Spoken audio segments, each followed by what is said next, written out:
So, as it's 9/11, folks, of course I watch all the shows and listen to all the names being read. Knew so many people that perished in this disgusting terrorist attack on the innocent people. But I wanted to share a story with you as I was in a big meeting with a big group of people and a bunch of kids, a few thousand kids. And there was a speaker. One of the guys was a survivor who was in Tower 2 of the Trade Center.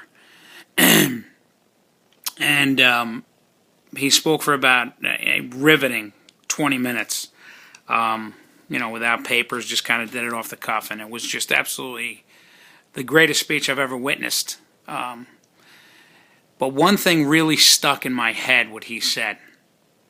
He was one of the fire, I guess they had, volunteer guys in the event of a fire drill. I'm the guy for the floor and stuff.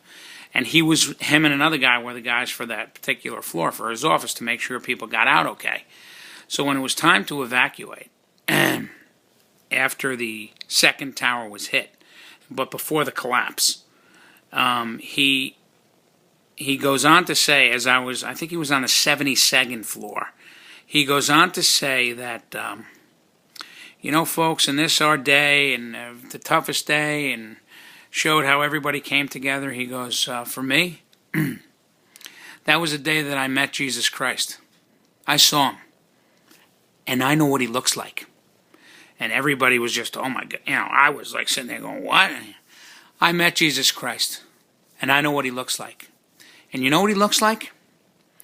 He's a red-faced firefighter who came up 68 floors with hundreds of pounds of stuff on his back and saw me standing there with a gallon of water that I found underneath my desk. I was asking people if they needed water. And I said, do you need some water? And he looked at me, he said thank you, and told me, you can go now. We'll take it from here. As I said, knowing that they're going into imminent danger, just knowing it, I'll take it from here. You've done enough, thank you. I met Jesus that day. He was a red-faced firefighter who, without thinking, came up 65 flights with another 100 guys behind him. It's unexplainable. You think about what these guys, it's just, you don't have the words to explain. I never forget, folks. Ever. And some of the people, even in the administration, have forgotten or chosen to downplay it and not realize the severity of still this ridiculously foolish ignoring of the fact that the terrorists are still out there. I am, on this day, I thank God for all my family and friends, and I thank God for people around the world.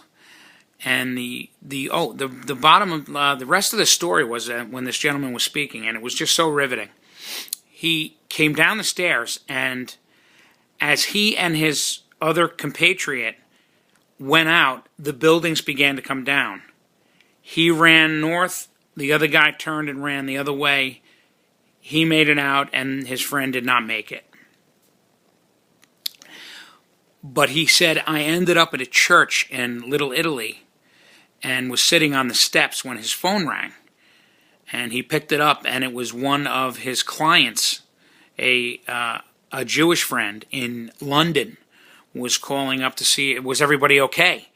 And he said, no, everything's not okay. The towers came down. Definitely lost a bunch of people. And, oh, my God, this is ridiculous. And he said that the Jewish friend who lived in Israel said, I hate to say this, but now you guys know what we go through every day. And I don't know if it was exactly like that. It wasn't said like in a bad way, like, ooh, It was just, trying to get the point across that, we're over here in America and, we put the guard down and, trusting people and, hey, and all of a sudden, pow.